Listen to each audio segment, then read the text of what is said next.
isn't very different from the monks' grape harvest. They picked them by hand. They checked to make sure the grapes were healthy. There are a few grapes that are a bit rotten, and they have to be taken out because only the healthy, fully ripe grapes make good wine. That's why we do it just like the monks did 500 years ago. The Rheingau became world famous through its Riesling wines, but for a long time this fine wine was out of fashion. That's why Dieter Greiner had a very modern cellar built under the Steinberg. Not everyone liked that. At first there was a lot of protest and displeasure about this cellar. People couldn't conceive of such a large structure here, in such a sensitive location in the Rheingau, in this beautiful, cultivated landscape. We said we'd do it underground. We built a cellar going down 3 stories, and the processing method in these modern cellars is very gentle, so it produces a very good wine quality. The main feature here is that the wine ferments in temperature-controlled steel tanks. The constant measurements guarantee an enormous leap in quality. Experts from all around the world come to visit the underground cellar, which is considered to be the most cutting edge in Europe. Things don't often get spiritual, but they do on the Cistercian Day, for example.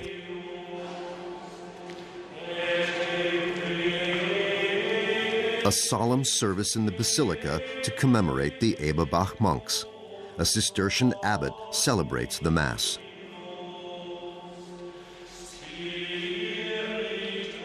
The Church has absorbed the prayer of 700 years, and you can sense that. The prayer stays in the walls, and if services take place again now, then that's brought to life again. It's always deeply impressive.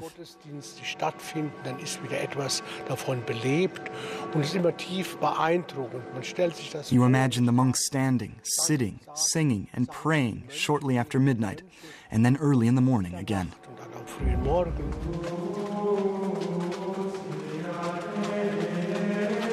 The monks' daily lives were strictly regulated. The prayers set the rhythm. There was an exact time for everything. The first prayer started at around 3 in the morning, and the ritual was repeated many times during the whole day. Bedtime was at 8:30 at night. Only the abbot had his own chamber. This is where he slept and immersed himself in his prayers. Privacy in a small space, that was his privilege.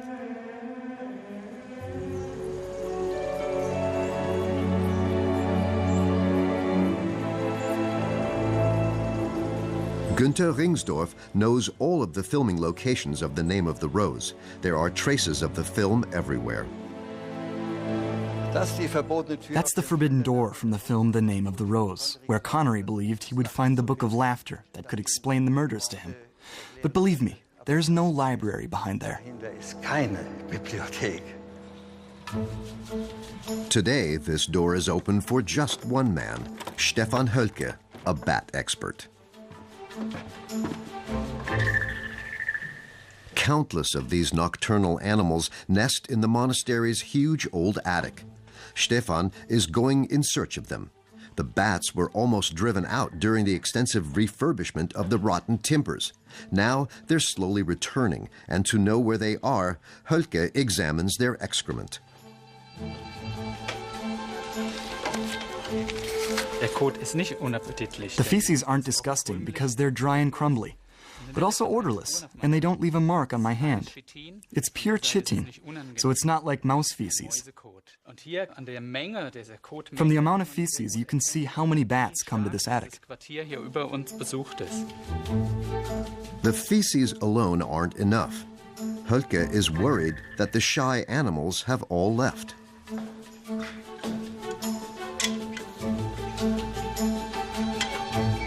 Twice a year, the bat expert looks around the timbers to see what has become of the animals. Finally, he discovers at least one animal. The bats live lives that are almost as secluded as those of the monks in the past. But Hölke isn't happy. He's hoping to find more bats and is forcing his way through a narrow corridor in the external wall of the basilica. This is the monks' secret passage. They used it to get out of the basilica without attracting attention. Today, this corridor is used by bats to get to the attic. We have plenty of ways for them to get in, so it's still being used to get in and out unnoticed.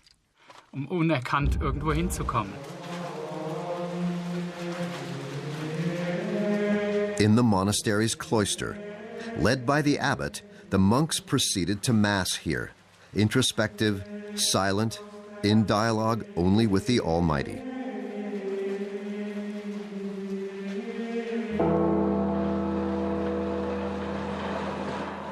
How is work progressing on the historic press? Before Dieter Greiner and his team can start up the old press again, they have to carry out the first pressing stage.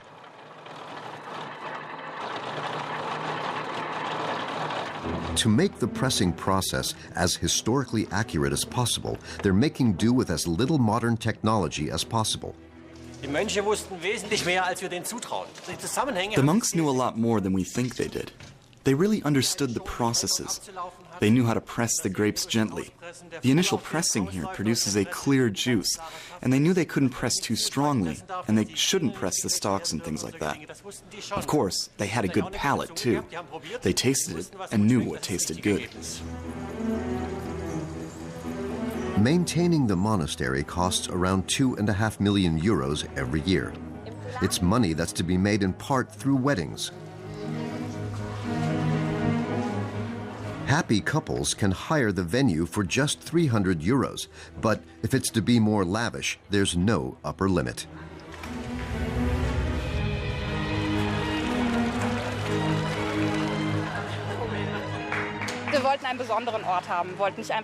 We wanted to have a special place. We didn't just want to be in a registry office.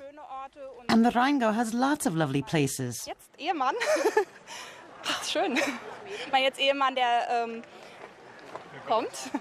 My husband knows it very well, and he's here a lot, so he suggested Eberbach Monastery. The famous Romanesque basilica was consecrated in 1186. The monks designed and built it all themselves. There was just one place where they were allowed to discuss private matters, in the chapter house. Like everywhere in the monastery, it was freezing cold in here during the winter months, and so the older monks used the feet of the young monks to keep their own feet warm. All the important business was discussed here. Arguments were addressed, and if necessary, a court was held. It's a ritual that was maintained until the monastery was dissolved.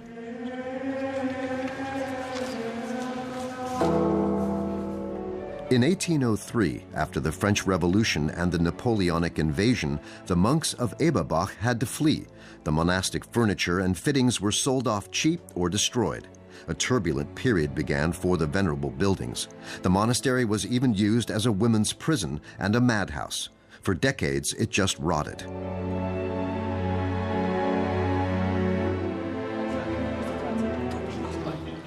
Dieter Greiner's team have almost reached their goal. They're about to see whether the wine press will work after such a long break.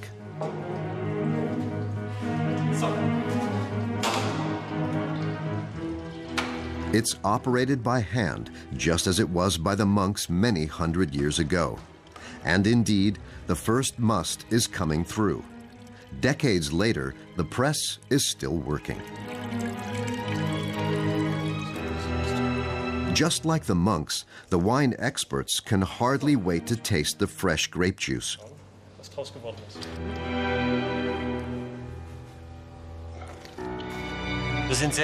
We're very happy that everything has worked so well today.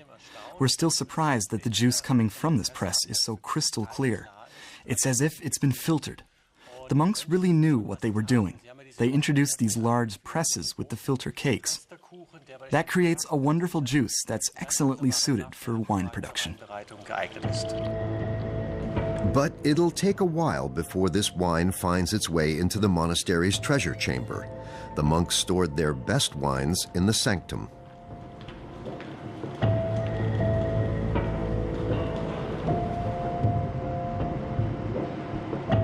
Today, the rarities of the Hessian state wineries are stored here, precious bottles from the past 3 centuries. Günther Ringsdorf tells the visitors what they're looking at. This is what I'm looking for. A 1912 Steinberg Riesling, a Trockenbeerenauslese, a dessert wine. It's 100 years old. I think that if this bottle were auctioned off, it would fetch at least 6, 7, 8,000 euros. It would be great if it fetched 10,000 euros. It's worth it. It's from the famous Cistercian vineyard Steinberg, their favorite vineyard.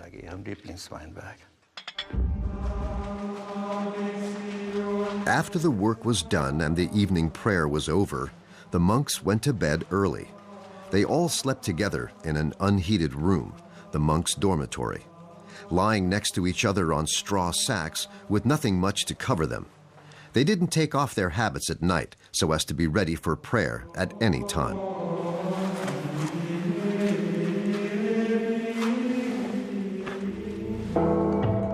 Back in the treasure chamber, wine fans from all around the world come here willing to pay big money for precious tipples. Lovely color.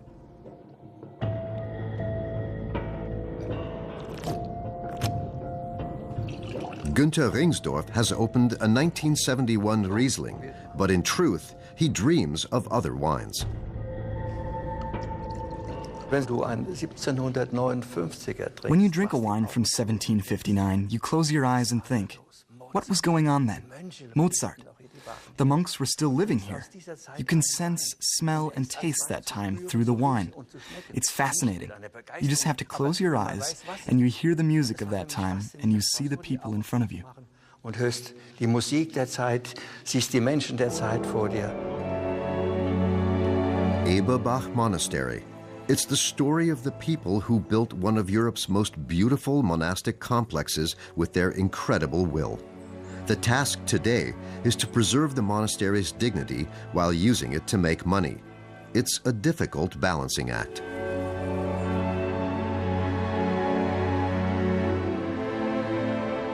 The past and the future of Eberbach is in the wine. High-quality wines are still produced here today, and the monastery is still exceptionally good at it.